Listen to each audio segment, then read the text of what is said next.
কোনো ব্যবস্থা নয়, এটি একটি বিশ্বাস, আর এই বিশ্বাস নির্ভর করে প্রাতিষ্ঠানিক নিরপেক্ষতার ওপর। Doctor B.R.. আম্বেদকরের এই অত্যন্ত শক্তিশালী কথাটা দিয়ে আজকের এই আলোচনাটা শুরু করা যাক। কথাটা শুনলে মনে হয় না যে একেবারে আজকের দিনের জন্যই বলা?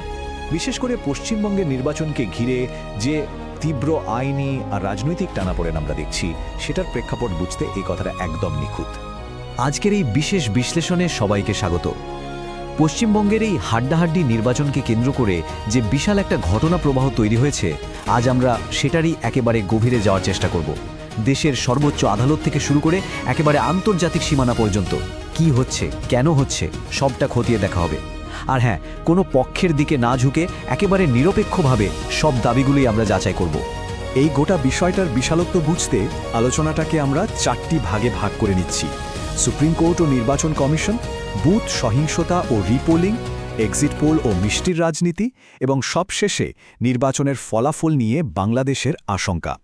তো চলুন আমাদের প্রথম পর্বে সুপ্রিম কোর্ট এবং নির্বাচন কমিশন আইনি লড়াইয়ের একেবারে কেন্দ্রে কি ঘটছে সেটা একটু দেখে নেওয়া যাক। তৃণমূল কংগ্রেস কিন্তু ফলাফল ঘোষণার ঠিক কয়েকদিন আগেই সোজা সুপ্রিম কোর্টের দ্বারস্থ হয়েছিল। এখানকার বৈপরীত্যটা বেশ ইন্টারেস্টিং। একদিকে টিএমসির আইনজীবী কপিল সিব্বল যুক্তি দিলেন যে নির্বাচন কমিশনের সার্কুলারটা বৈষম্যমূলক। তাদের আশঙ্কা, যেহেতু কেন্দ্রে বিজেপি ক্ষমতায়, তাই কেন্দ্রীয় সরকারি কর্মচারীরা ভোট গণনার সময় পক্ষপাতিত্ব করতে পারেন। অন্যদিকে সুপ্রিম কোর্ট এবং নির্বাচন কমিশনের অবস্থান ছিল একেবারে আলাদা। বিচারপতি পি.এস. নরসিমা আর বিচারপতি জয়মাল্য বাগচি এই পিটিশনটা সরাসরি খারিজ করে দেন। তাদের সাফ কথা ছিল, নির্বাচন কমিশন এবং রাজ্য কেন্দ্রীয় কর্মীদের নিয়ে তৈরি এই মিশ্র কাঠামোর উপর আমাদের আস্থা রাখতেই হবে। সুপ্রিম কোর্ট কিন্তু হাওয়ায় কথা বলেনি। স্বচ্ছতা আর নিরপেক্ষতা নিশ্চিত করতে নির্বাচন কমিশন বেশ কিছু কড়া পদক্ষেপ নিয়েছিল, যেগুলো আদালত বিশেষভাবে উল্লেখ করেছে। ভাবুন, 165 জন অতিরিক্ত কাউন্টিং অবজারভার আর তার সাথে 77 জন পুলিশ অবজারভার নিয়োগ করা হয়েছিল। শুধু তাই নয়, গণনার প্রতিটি টেবিলে কেন্দ্র এবং রাজ্য উভয় পক্ষেরই প্রতিনিধি থাকবেন। আর সবচেয়ে বড় কথা, গণনার পুরো সিসিটিভি ফুটেজ টানা 45 দিন পর্যন্ত সযত্নে সুরক্ষিত রাখা হবে। এবার আসা যাক দ্বিতীয় পর্বে, বুথ সহিংসতা ও রিপোলিং। উচ্চ আদালতের আইনি লড়াই তো দেখলাম, কিন্তু ময়দানের বাস্তব চিত্রটা ঠিক কেমন ছিল?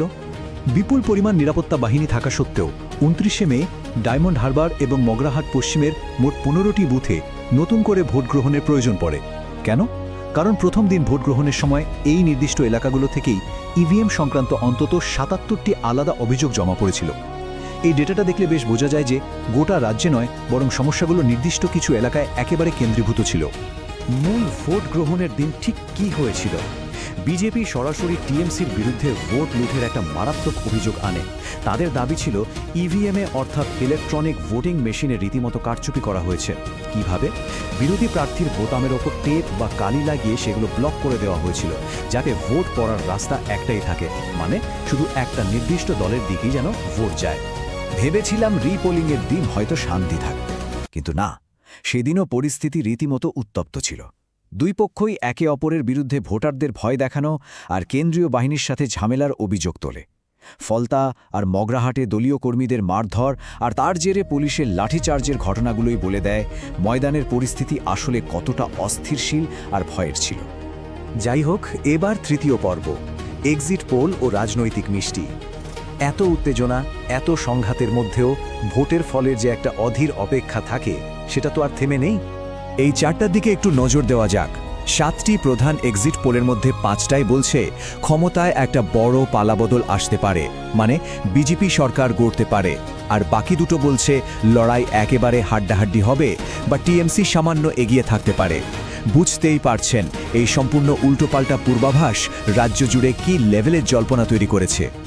আর এই টানটান উত্তেজনার সবচেয়ে মজাদার দিকটা হলো এখানকার মিষ্টির দোকানগুলো। তারা কিন্তু এই সুযোগের দারুণ ফায়দা তুলছে। একদিকে আবার ক্ষমতায় ফেরার আশায় টিএমসি সমর্থকরা হারি হারি সবুজ মিষ্টির অগ্রিম অর্ডার দিয়ে রেখেছেন। অন্যদিকে ঐতিহাসিক জয়ের ব্যাপারে চরম আত্মবিশ্বাসী বিজেপি সমর্থকরা দেদার বুকিং করছেন গেরুয়া মিষ্টির।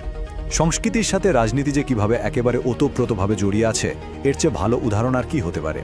এবার আমরা চলে এসেছি আমাদের শেষ পর্বে, বাংলাদেশের আশঙ্কা বা এই নির্বাচনের ভূ রাজনৈতিক প্রভাব। মিষ্টির দোকানের উচ্ছ্বাস থেকে বেরিয়ে এবার এমন একটা দিকের কথা বলবো যেটা হয়তো অনেকেই আশা করেননি। এক্সিট পোলের ওই পূর্বাভাসগুলো শুধু ভারতের ভেতরেই নয়, সীমান্তের ওপারেও রীতিমতো একটা কাঁপুনি ধরিয়ে দিয়েছে। বাংলাদেশের সংসদ সদস্য আখতার হোসেন সে দেশের সংসদে দাঁড়িয়ে একেবারে খোলামেলাভাবেই তার আশঙ্কার কথা জানিয়েছেন। তার ভয় ভারতে ক্ষমতার রদবদল হলে বিপুল সংখ্যক মানুষ আচমকা শরণার্থী হিসাবে বাংলাদেশে ঢুকে পড়তে পারে। 1 কোটি, হ্যাঁ ঠিকই শুনছেন, চমকে দেওয়ার মতোই সংখ্যাটা মূলত বিজেপির একটা মস্ত বড় দাবি। তাদের হিসেব অনুযায়ী শুধু পশ্চিমবঙ্গেই নাকি 1 কোটি অবৈধ বাংলাদেশি বসবাস করছে, আর গোটা দেশের হিসেব ধরলে সেটা নাকি প্রায় 2 কোটির কাছাকাছি। নির্বাচনী প্রচারণায় তারা বারবার প্রতিশ্রুতি দিয়েছে ক্ষমতায় এলে এই অনুপ্রবেশকারীদের নিজেদের দেশে ফেরত পাঠানো হবে। আর ঠিক এই জায়গাতেই বাংলাদেশের ভয়ের কারণটা লুকিয়ে আছে। এই পুরো বিশ্লেষণটা শেষ করার আগে একটা ভীষণ জরুরি প্রশ্ন কিন্তু থেকেই যায়।